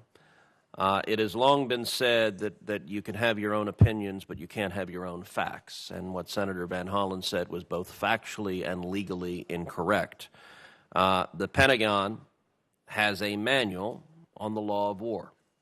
Here's what the Pentagon's manual on the law of war says on the question Senator Van Hollen was raising. Quote, electric power stations are generally recognized to be of sufficient importance to a state's capacity to meet its wartime needs of communication, transport, and industry, so as usually to qualify as military objectives during armed conflicts. It further notes, quote, economic objects associated with military operations or war or with war, supporting a war, sustaining industries have been regarded as military objectives. Is that consistent with your longstanding experience both with military conflict and with the laws of war? Of course, that is consistent both as legitimate military tactics and targets in my experience as a veteran and also now sitting in the world's flawed but premier international legal body. Let's turn to a different topic. Within the State Department, the USAID OIG has traditionally taken a leading role in tracking the terrorist diversion of American assistance. When it comes to aid flowing into Hamas-controlled Gaza Strip, that task can only be described as incredibly daunting. The Biden administration poured unaccountable billions of dollars into Hamas-controlled Gaza Strip, and they deliberately obfuscated where it was going and to whom it was going. We have only begun to see the outlines of that scandal. A recent report in the Washington Free Beacon revealed that numerous UN agencies have been stonewalling the OIG's efforts to track their ties to terrorism and how they spent American aid. They are even refusing to disclose whether they used American money to directly pay the salaries of Hamas terrorists.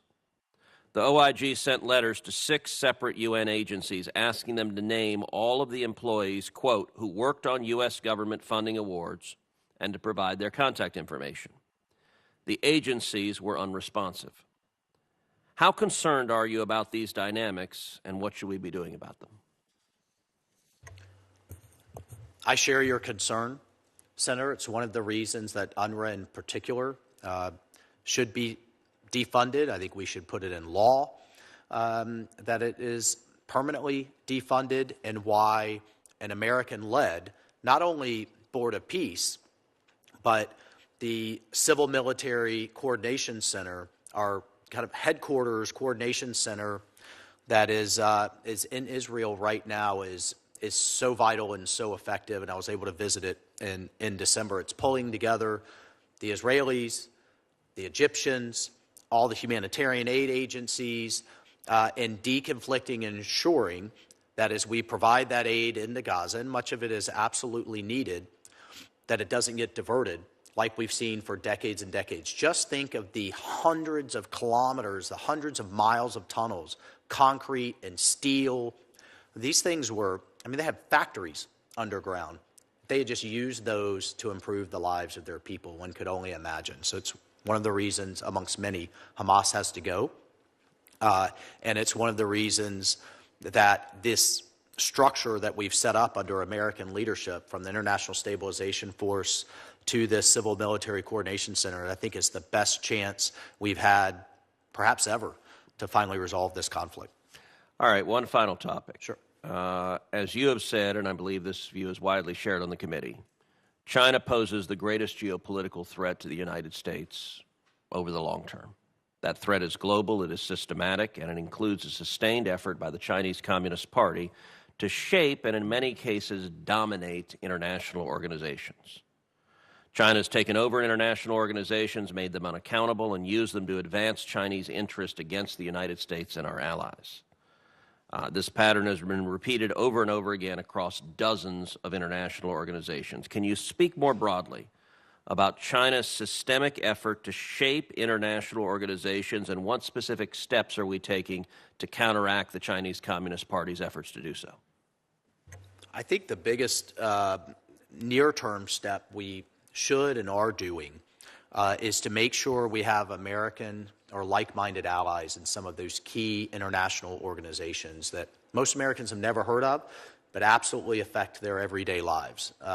Again, whether it is governing AI, governing intellectual property, governing how we export our crops and where they go, kind of the world's FDA, for lack of a better term. We have to have American leadership there.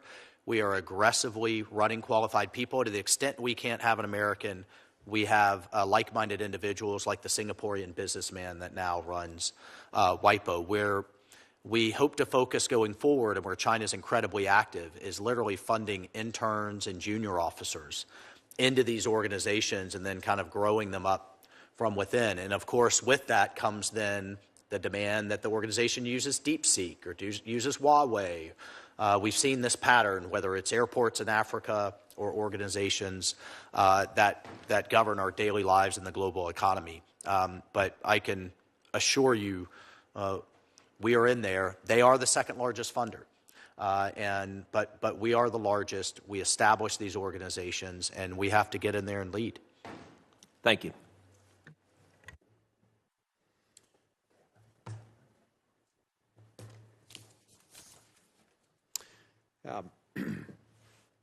Looks like we've gotten participation by everybody who's going to ask questions, so a sincere thank you to both of you for all that you do. and for the benefit of your testimony today.